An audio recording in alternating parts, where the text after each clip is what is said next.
Ipinagpatuloy ngayong araw ang pagdinig ng Senate Blue Ribbon Committee sa mga palpak na flood control projects, kung saan nagisa ang mga kontraktor na di sumipot sa nakaraang pagdinig.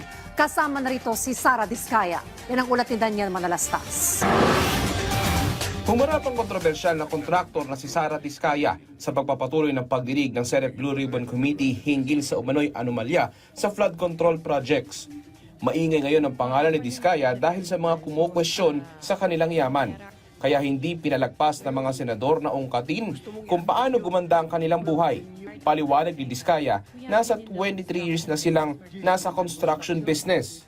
Tinanong kung magkano at sabi niyo bilyon. Kailan po itong unang bilyon na kumita kayo sa DPWH? In the 23 years, pwede naman siguro kami po kumita. Yung billion, when I said DPWH, because prior to that, we were in local government. They spliced the video that was taken of me and just mentioned the DPWH. Ngayon, gusto mong i-attribute yung wealth ninyo going back noon pa sa tatay mo. Yung mga flood control projects, kailan kayo nag-engage ng flood control projects sa DPWH?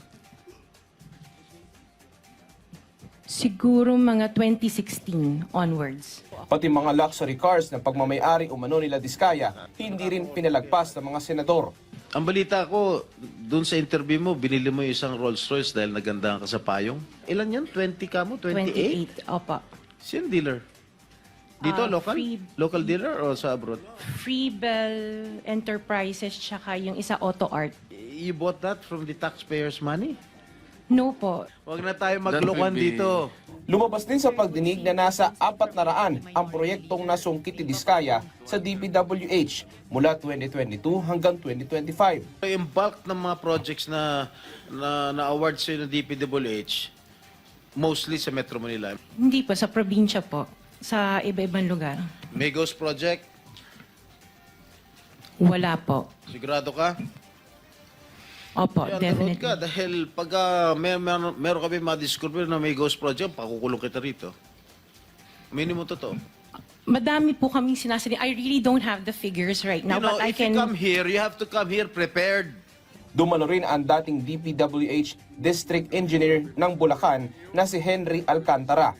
Matatandaang minsan nang lumutang ang pangalan ni Alcantara sa privilege speech ni Senador Panfilo Lacson. Ayon sa mga contractors at DPWH officials na nakipag-usap mismo sa akin at aking staff, ang dalawang ito ay halos pareho lang ang pagmamahal sa pera.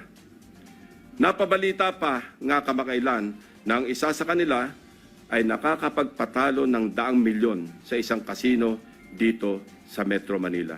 Kanina, pinaamin siya ng mga senador.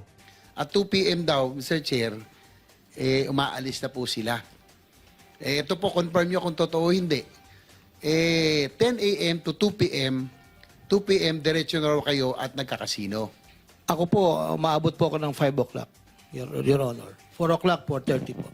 Considering that you are government officials, paano kayo nakakapasok sa kasino? Inamin ko po, ako po'y nakapasok sa casino. Naglalaro kayo, kasama po siya. O Minsan po kasama, minsan po hindi.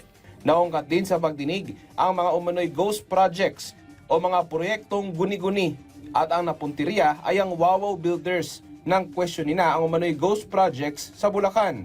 St. Timothy, meron kayong ghost project sa Bulacan? Mr. Chair, wala po. I invoke my self-incrimination in your honor. Can you repeat your answer, Mr. Arevalo? My God. I'm just disappointed, Mr. Chairman, kasi pambira ka, sasagot ka ng ganyan, ghost project.